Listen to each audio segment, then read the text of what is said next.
Welcome to the second half hour of First at 4. This past July, Michigan Public Act 120 of 2024 was signed into law. It allocates $57 million in funding to provide out-of-school time in person, before school, after school, and summer programming to youth grades K through 12. The deadline to apply for these funds is fast approaching. Joining us now here on First at 4 is Erin Skeen Pratt. She's the Executive Director of the Michigan After School Partnership. Thanks so much for joining us today, Erin. Thanks for having me. Tell us first about your organization, the Michigan After School Partnership, and what you do there. We're a statewide coalition working to ensure that all youth have equitable access to quality out-of-school time programs, so before school, after school, and summer learning programs.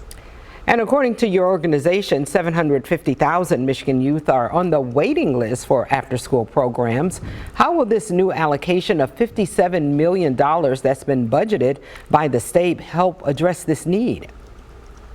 We estimate that for every one youth in a program there are actually 4 waiting to get in, and this funding will go a long way to be able to provide additional access for the youth to be involved in these critical programs. We estimate that about 70,000 youth will be able to receive services because of this funding.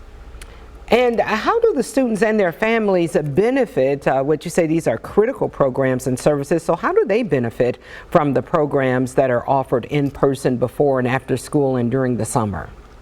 We have decades of research that show that youth who participate in these programs are more likely to have better attendance in school, have better behavior, make gains in math and reading, as well as are even more likely to graduate high school and go to college, and are provided really life skills that are so necessary to them. These programs are great partners with schools and with families to really help youth and families thrive.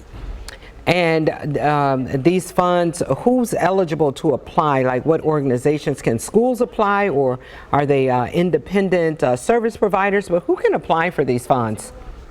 There are several groups that are eligible. One is a nonprofit, so a 501c3 organization or community-based organization. Institutions of higher education are eligible, as well as local government, local libraries, and intermediary school districts as well.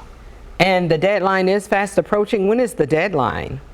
Well, the first deadline is the intent to apply. So anyone who wants to actually fill out the formal application for the funds needs to get into the system and fill out the intent to apply. And that's due August 25th. And then after that, the Michigan Department of Lifelong Education and Advancement and Potential, who are running the competitive grant process, will actually go ahead and then release the application online for programs to fill out and complete. And where do people apply? The first deadline you say is the intent to apply for the grant. So where do people access that? They can get it from the state's website if they go to michigan.gov/MyLeap, MILEAP, and then they can find the information in the link to be able to fill out the intent to apply, as well as see who qualifies for the funding and more additional requirements as well. Yeah, before I let you go, if I could get you to give that website and that link again for people to go and learn more.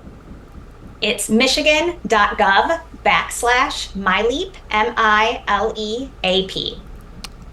Erin Skeen Pratt, Executive Director of the Michigan After School Partnership. Thanks so much for being here today and sharing with us this important information.